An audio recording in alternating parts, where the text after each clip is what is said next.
اسی کہانی کا پارٹ 2 سٹارٹ کرتے ہیں۔ آم کے درخت کا۔ اس نے پٹی گلے میں لٹکا رکھی تھی۔ بابا میرا ہاتھ ٹھیک ہو گیا ہے، اب درد نہیں ہو رہا، پنکو خوشی سے بولا۔ وہ تو ٹھیک ہے، پر تم نے پٹی گلے میں کیوں لٹکا رکھی ہے؟ موتی نے ہنستے ہوئے کہا۔ اس پٹی نے میرا ہاتھ ٹھیک کیا ہے، مجھے اچھی لگتی ہے، میں اسے ہمیشہ اپنے پاس رکھوں گا۔ پنکو نے کہا، عقل سے کام لینا سیکھو۔ ایک دن تمہیں اس ٹولی کا سردار بننا ہے، ایسی بے وقوفی والی باتیں کرو گے تو کون تمہاری عزت کرے گا؟ موتی نے سمجھایا۔ بابا آپ بھی تو اس سوکھے پیڑ سے اتنا پیار کرتے ہیں، اب نہ اس پر پھل لگتے ہیں اور نہ پتے اگتے ہیں، پھر بھی آپ اسے چھوڑ کر جانا نہیں چاہتے۔ بس میں بھی یہی چاہتا ہوں، اسے کبھی نہیں پھینکوں گا۔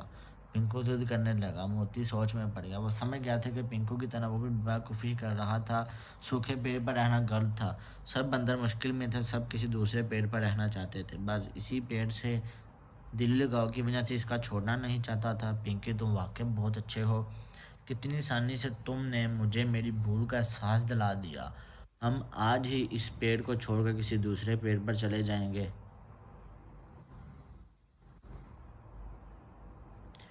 موتی نے کہا، ایسا ہے تو میں اس پٹی کو بھی پھینک دوں گا۔ پنکو نے خوشی سے کلکاری مارتے ہوئے کہا۔ پھر اس نے کہا، بابا ایک بات کہوں، آپ غصہ تو نہیں کریں گے؟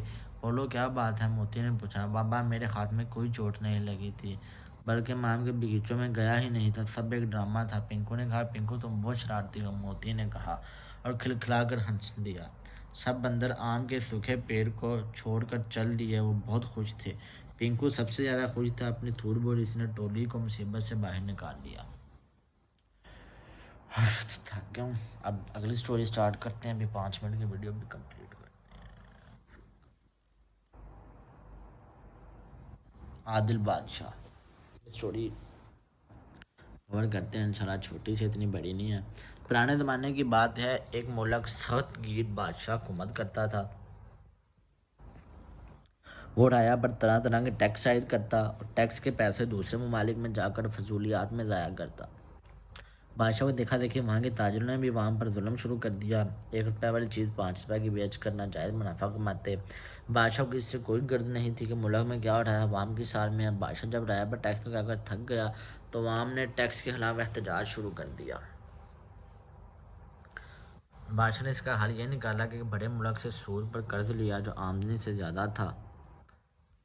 ملک قرضہ سود کے دلدل میں دھنستا گیا، اتنے بادشاہ کا انتقال ہو گیا۔ بادشاہ کے انتقال کے بعد اس کا بیٹا بادشاہ، جو نیک سالے اور ایماندار تھا، وہ اپنی رعایا کو خوشحال دیکھنا چاہتا تھا۔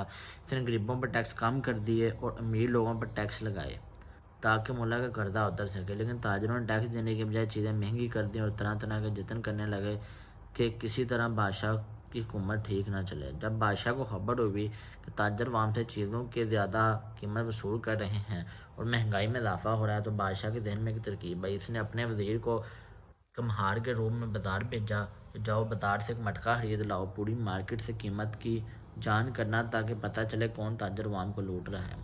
وزیر ایک دکان پر گیا، مٹکے کی قیمت معلوم کی، دکاندار نے 4 روپے بتائی۔ دوسرا دکان سے معلوم کیا، اس نے 5 روپے بتائی۔ گر سب دکانداروں نے مہنگائی کے لیے بادشاہ کو ذمہ دار ٹھہرایا اور خود کو لاچار ظاہر کیا۔ ساری باتیں وزیر نے بادشاہ کو بتا دی۔ اگلے دن بادشاہ نے وزیر سے کہا کہ آج مٹکا لے کر جاؤ اور بیچنا شروع کر دو۔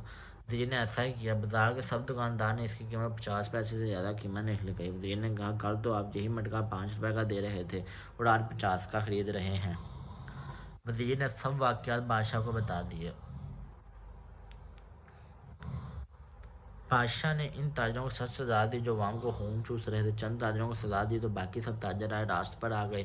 اس طرح تاجروں نے ٹیکس بھی دینا شروع کر دیا، جس سے ملک کا قرضہ بھی اتر گیا، ہر چیز سستی ہو گئی، ملک خوشحال ہو گیا۔ اب عوام نیک بادشاہ کو دعا دے رہے ہیں۔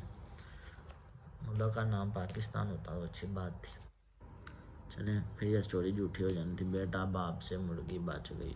ایک لطیفہ سناتا ہوں۔ بیٹے نے باپ سے پوچھا، ابو اگر میں اس بار امتحان میں پاس ہو گیا تو آپ مجھے نام میں کیا دیں گے؟ باپ نے خوش ہو کر کہا، ایک نئی اور خوبصورت سائیکل۔ بیٹے نے پھر پوچھا، اور اگر فیل ہو گیا؟ باپ نے سوچ کر جواب دیا، رکشہ، ساری عمر چلاؤ اور کماؤ۔ ٹھیک ہے، بنتا بھی ہے۔